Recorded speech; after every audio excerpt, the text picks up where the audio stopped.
Hello everyone, कैसे हैं आप लोग। तो आज हम रिसेंटली डिस्कस करेंगे जो 6 इंडियन सिटीज है या फिर 6 इंडियन जो साइट है उसको वर्ल्ड हेरिटेज साइट, जो यूनेस्को वर्ल्ड हेरिटेज साइट है उसके जो टेंटेटिव लिस्ट में शामिल किया गया है। तो मेनली इसका प्रोसीजर कैसा है, टेंटेटिव लिस्ट क्या है, फाइनल लिस्ट क्या होती है, वर्ल्ड हेरिटेज साइट्स क्या होती है, और ये 6 साइट्स क्या क्या है, इसके जो स्पेशलिटीज के बारे में डिस्कस करेंगे। तो देखिए, आपके कल्चर, जो Indian culture point of view के हिसाब से बहुत ही इंपॉर्टेंट वीडियो होने वाली है, जो आपके GS 1 पेपर के हिसाब से या फिर प्रीलिम्स पॉइंट ऑफ व्यू के हिसाब से भी बहुत ही इंपॉर्टेंट वीडियो होने वाले है। तो इस वीडियो को एंड तक बिल्कुल देखते रहिएगा। और इससे पहले अगर आप लोगों ने हमारे चैनल को अब तक सब्सक्राइब नहीं किया है तो इसको प्लीज सब्सक्राइब कर लीजिए, ताकि आने वाले ऐसे ही वीडियोस के नोटिफिकेशन इसी तरह आपको मिलते रहे। और इस वीडियो का जो नोट है आपको हमारे वेबसाइट में मिल जाएगी। नीचे डिस्क्रिप्शन में मैंने वेबसाइट का लिंक दे दिया है, वहां से आप उसको फॉलो कर सकते हैं। तो चलिए आज का वीडियो शुरू करते हैं। तो रिसेंटली यूनेस्को यानी कि United Nations educational, scientific and cultural organisations के उसके जो टेंटेटिव लिस्ट है उसमें 6 इंडियन प्लेसेस को या फिर 6 इंडियन साइट्स को इंक्लूड किया गया है। तो एक चीज देखिए कि इसकी सबमिशन कौन करती है, आर्कियोलॉजिकल सर्वे ऑफ इंडिया। बहुत ही इंपॉर्टेंट पॉइंट है, ऐसे पॉइंट आपको प्रीलिम्स में डायरेक्टली पूछे जा सकते हैं। और आर्कियोलॉजिकल सर्वे ऑफ इंडिया का मेन जो रोल एंड ऑब्जेक्टिव क्या है कि इंडिया के जो रेस्पॉन्सिबल जो मोनूमेंट है, जो इंपॉर्टेंट मोनूमेंट है, उसके कंजर्वेशन और प्रिजर्वेशन करना। और अगर बात करेंगे यूनेस्को की जो ऑपरेशनल गाइडलाइंस है 2019 के हिसाब से, तो कोई भी अगर साइट को टेंटेटिव लिस्ट में जो है मिनिमम 1 साल के लिए रखना पड़ेगा, और उसको उसके बाद जो है यूनेस्को जो उसकी वर्ल्ड हेरिटेज सेंटर है उसके नॉमिनेशन के लिए भेजा जाता है। तो मिनिमम 1 साल के लिए रखना ही पड़ता है उसको। और अभी के हिसाब से देखेंगे तो लगभग 48 जो इंडियन टेंटेटिव साइट्स है इसमें मौजूद है। फिर उसको फाइनल जो नॉमिनेशन के लिए भेजा जाता है और उसके बाद उसके ऊपर चेकिंग होती है। काफी सारे जो कंडीशंस होती है वो कंडीशंस अगर फुलफिल हो गई तो यूनेस्को का जो मेन इसका दर्जा प्राप्त हो जाता है कि ये पर्टिकुलर साइट जो है यूनेस्को वर्ल्ड हेरिटेज साइट है।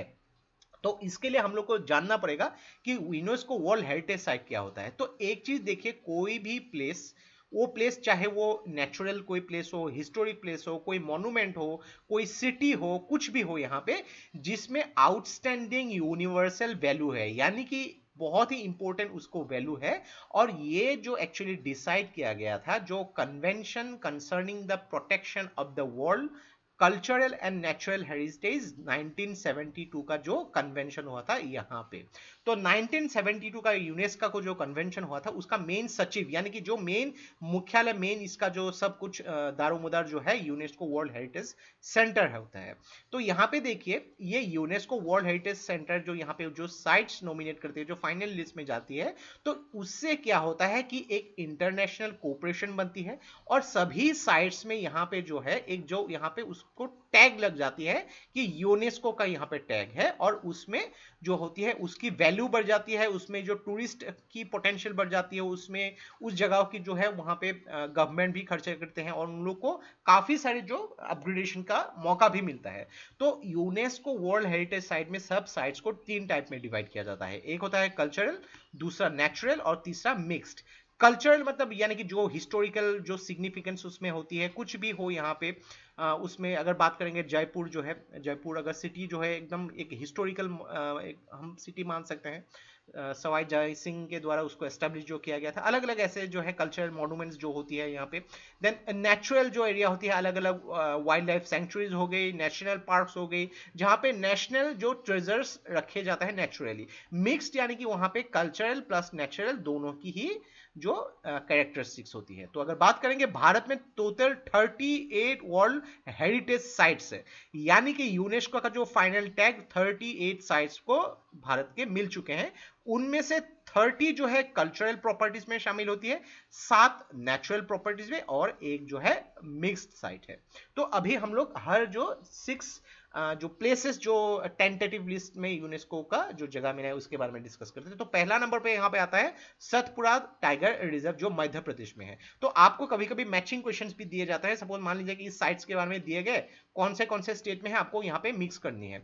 तो यहाँ पे सतपुरा जैसे कि हिल रेंज हम लोग जानते हैं मध्य प्रदेश में, आप उसको रिलेट कर सकते हैं। तो उसमें 26 स्पीसीज जो है हिमालयन रीजन के और 42 स्पीसीज नीलगिरी एरियाज के पाए जाते हैं। One of the largest tiger occupied forest और लार्जेस्ट टाइगर पॉपुलेशन। अगर हम बात करेंगे भारत में लगभग अगर बात करें 2600 प्लस टाइगर्स जो है, उनमें से लगभग 500 प्लस जो है ये सिर्फ मध्य प्रदेश में ही पाए जाते थे। तो ये सतपुरा टाइगर रिजर्व में काफी सारे टाइगर की पॉपुलेशन भरमार है यहाँ पे।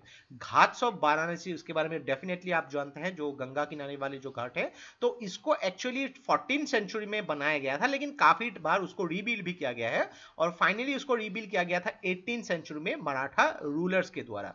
तो अलग अलग बात करेंगे, अगर गंगा की आरती हो गई, यहाँ पे जो स्नान होता है, अलग अलग हिंदू रिचुअल्स के लिए इन घाटों को यूज किया जाता है। तो काफी पुरानी सिग्निफिकेंस भी यहाँ पे मौजूद है।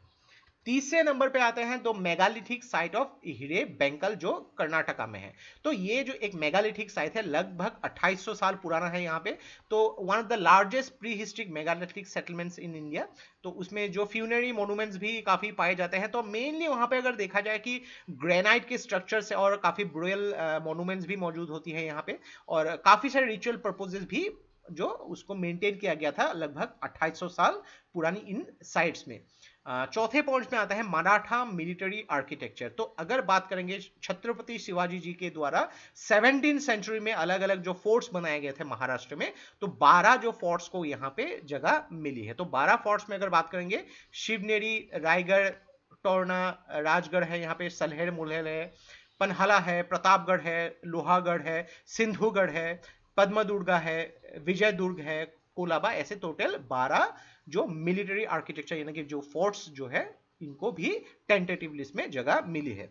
पांचवा पॉइंट में अगर हम आते हैं तो यहाँ पे देखेंगे जो भेड़ाघाट लेमेटा घाट जो है मध्य प्रदेश में, वेरी वेरी इंपॉर्टेंट, जिसको बोला जाता है grand canyon of India. Very very important, ऐसे पॉइंट्स आपको पूछे जा सकते हो। तो ग्रैंड कैनियन के बारे में डेफिनेटली आपने सुना होगा, जो एरिजोना स्टेट यूएसए में मौजूद है। तो ये मध्य प्रदेश के जबलपुर डिस्ट्रिक्ट में मौजूद है। तो मेनली ये जो है मार्बल रॉक्स है और अलग अलग काफी मॉर्फोलॉजिकल फॉर्म्स के द्वारा ऐसा एक गॉर्ड जैसा स्ट्रक्चर फॉर्म किया जाता है, फॉर्म हो गई थी एक्चुअली नेचुरली यहाँ पे मार्बल स्ट्रक्चर, और उसके बीच में से जो है नर्मदा रिवर जाती है यहाँ पे।